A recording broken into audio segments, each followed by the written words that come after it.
Hello friends, welcome back to our YouTube channel next current. आज है 13 फरवरी 2022 और 13 फरवरी 2022 के जो भी करंट अफेयर्स के इम्पोर्टेंट क्वेश्चंस होंगे उन्हें मैं यहाँ डिस्कस करूँगा और सभी क्वेश्चन से रिलेटेड आपको फैक्ट भी बताता हुआ चलूँगा। आप आज की वीडियो की पीडीएफ फाइल हमारे टेलीग्राम ग्रुप से डाउनलोड कर सकते हैं। टेलीग्राम ग्रुप का लिंक आपको वीडियो के डिस्क्रिप्शन में दिया गया है। साथ ही साथ आप हमें फेसबुक और इंस्टाग्राम से भी ज्वाइन कर सकते हैं।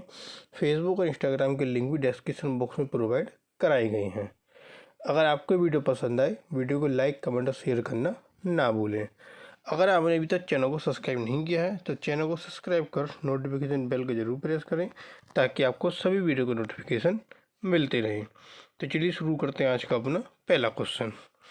आज का पहला क्वेश्चन है, हाल ही में किस कंपनी ने गुआना स्पेस सेंटर से एरियन स्पेस द्वारा 34 उपग्रह की सफल तैनाती की पुष्टि की?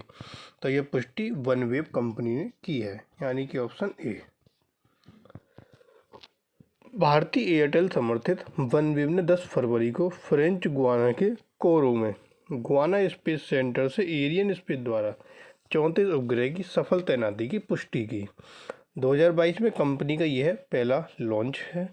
कंपनी ने वनवेव के कुल इन ऑर्बिट उपग्रह को 428 करने के लिए 13 सफल प्रक्षेपण किए हैं।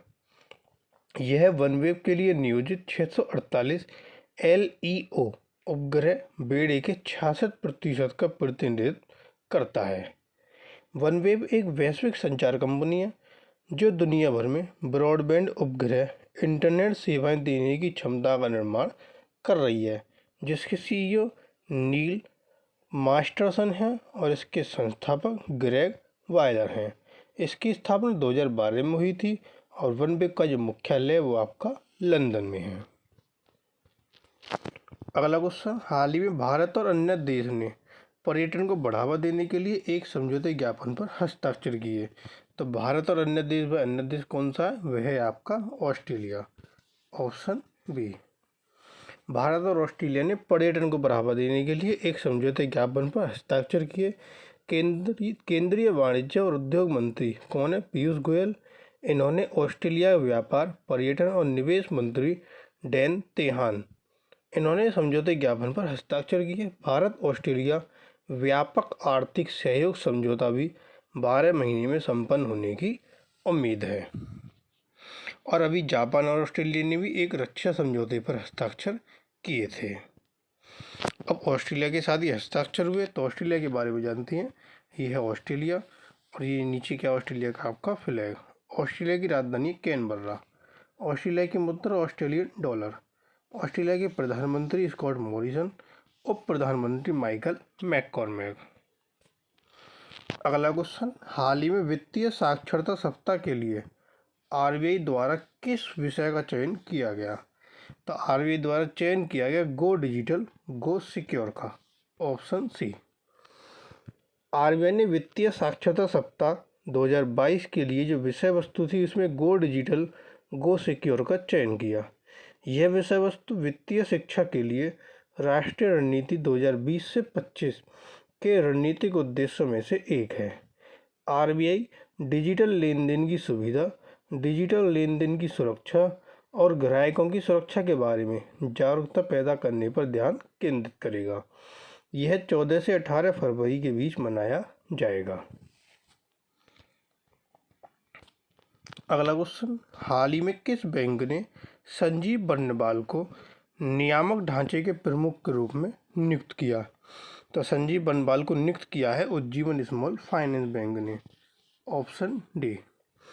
उज्जीवन स्मॉल फाइनेंस बैंक ने 15 फरवरी से संजीव बर्नवाल को नियामक ढांचे के प्रमुख के रूप में नियुक्त किया। वह बैंक के नामित कंपनी सचिव और अनुपालन अधिकारी होंगे। संजीव बर्नवाल 14 फरवरी से प्रभावी उज्जीवन फाइनेंशियल सर्विस के CEO और कंपनी सचिव के अपने मौजूदा पद से इस्तीफा उन्होंने दे दिया है। अगला क्वेश्चन, डार्विन दिवस कब मनाया जाता है? डार्विन दिवस 12 फरवरी को मनाया जाता है, ऑप्शन ए। यह दिन चार्ल्स डार्विन की जयंती और विज्ञान मानवता के क्षेत्र में उनके योगदान के उपलक्ष्य में मनाया जाता है। वह एक अंग्रेजी प्रकृतिवादी, भूविज्ञानी और जीव विज्ञानी थे जिन्हें विकासवादी जीव विज्ञान में उनके योगदान के लिए जाना जाता है। उनका जन्म 12 फरवरी 1809 श्रूसबरी, शॉर्पशायर, इंग्लैंड में हुआ था। उन्हें उनके विकासवाद के सिद्धांत के लिए जाना जाता है। अगला क्वेश्चन, हाल ही में अटल इनोवेशन मिशन और नीति आयोग ने कम्युनिटी इनोवेटर फेलोशिप लॉन्च करने के लिए किसके साथ साझेदारी की? तो ये साझेदारी की है यूएनडीपी यानी कि यूनाइटेड नेशन डेवलपमेंट प्रोग्राम के साथ। ऑप्शन बी, जिसको शॉर्ट में बोलते हैं संयुक्त राष्ट्र विकास कार्यक्रम। इस 1 वर्ष तक चलने वाले फेलोशिप कार्यक्रम को महत्वाकांक्षी नवोन्मेषकों के समुदाय के लिए बनाया गया और 11 फरवरी को यह साझेदारी हुई। यह यानी कि फेलोशिप लॉन्च किया गया। प्रत्येक फेलो को अटल इनोवेशन मिशन के अटल सामुदायिक नवाचार केंद्रों से संबद्ध किया जाएगा। अगला क्वेश्चन, हाल ही में भारतीय वायुसेना के कितने सदस्यों का दल सिंगापुर एयर शो 2022 में भाग लेने के लिए सिंगापुर पहुंचा? तो भारतीय वायुसेना के 44 सदस्यों का दल सिंगापुर पहुंचा। Option C, Singapore air show में भाग लेने के लिए भारतीय वायुसेना की एक 44 सदस्यीय टुकड़ी 12 फरवरी को सिंगापुर के चंगी अंतर्राष्ट्रीय हवाई अड्डे पर पहुंची। एयर शो 15 से 18 फरवरी तक आयोजित किया जाएगा। सिंगापुर एयर शो एक द्विवार्षिक कार्यक्रम है जो वैश्विक विमानन उद्योग को अपने उत्पादों को प्रदर्शित करने के लिए एक मंच प्रदान करता है।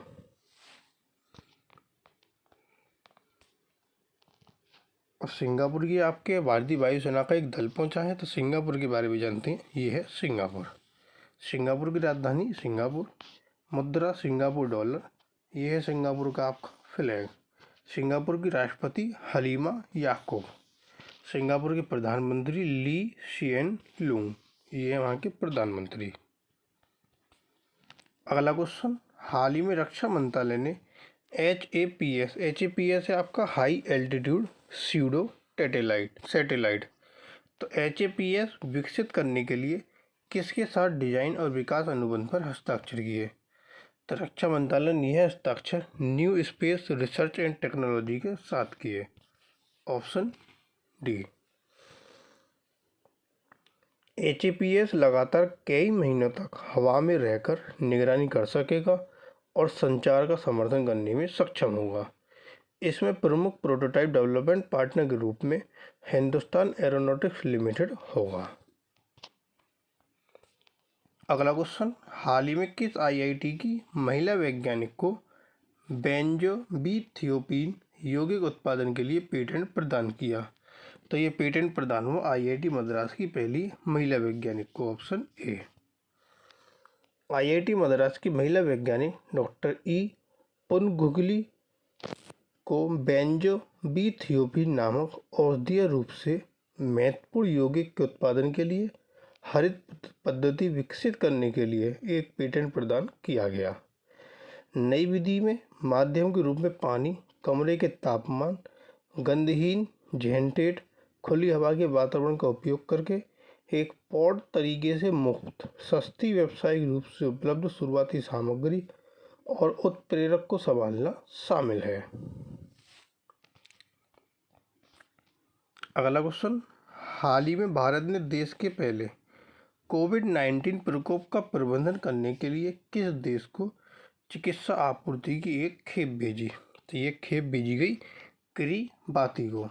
ऑप्शन बी, भारत ने किरीबाती के पहले कोविड-19 प्रकोप का प्रबंधन करने के लिए उसको चिकित्सा आपूर्ति की एक खेप भेजी।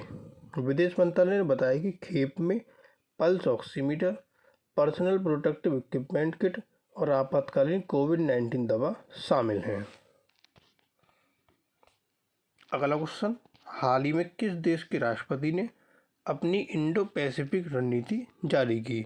तो इंडो पैसिफिक रणनीति जारी की है अमेरिका के राष्ट्रपति ने। ऑप्शन सी, अमेरिका राष्ट्रपति जो बाइडेन के प्रशासन ने 11 फरवरी को इंडो पैसिफिक रणनीति जारी की।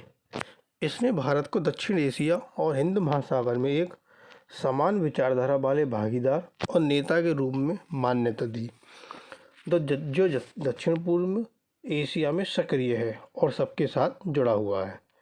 ये जो दस्तावेज है ये क्षेत्र में चुनौतियों से निपटने के लिए सामूहिक क्षमता के निर्माण पर केंद्रित हैं। चीन की मुखरता, महामारी और जलवायु परिवर्तन आदि।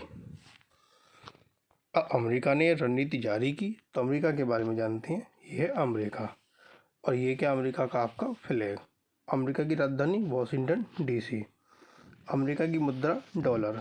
अमेरिका के राष्ट्रपति जो बाइडेन और उपराष्ट्रपति कमला हैरिस। तो ये थे आपके आज के करंट अफेयर्स के इम्पोर्टेंट क्वेश्चन। अब आता क्वेश्चन नंबर टुडे। आज का प्रश्न है, हाल ही में टाटा सन्स लिमिटेड के बोर्ड ने किसे अपने कार्यकारी अध्यक्ष के रूप में नियुक्त किया। तो किसे नियुक्त किया गया, 4 ऑप्शन आपको यहाँ दिए गए हैं। एक आंसर आपको कमेंट बॉक्स से बताना है। और जो कल क्वेश्चन पूछा था कि हाल ही में भारत सरकार ने मेड इन इंडिया ड्रोन के लिए विदेशी ड्रोन की आयात पर प्रतिबंध लगाया, तो ये प्रतिबंध 9 फरवरी से लगाया गया, यानी कि ऑप्शन बी। तो ये थे आपके आज के करंट अफेयर्स के इम्पोर्टेंट क्वेश्चन। अगर आपको वीडियो पसंद आए, वीडियो को लाइक, कमेंट और शेयर करना ना भूलें। साथ ही साथ चैनल सब्सक्राइब कर नोटिफिकेशन बेल को प्रेस करें, ताकि आपको सभी वीडियो के नोटिफिकेशन मिलते रहें। Thank you.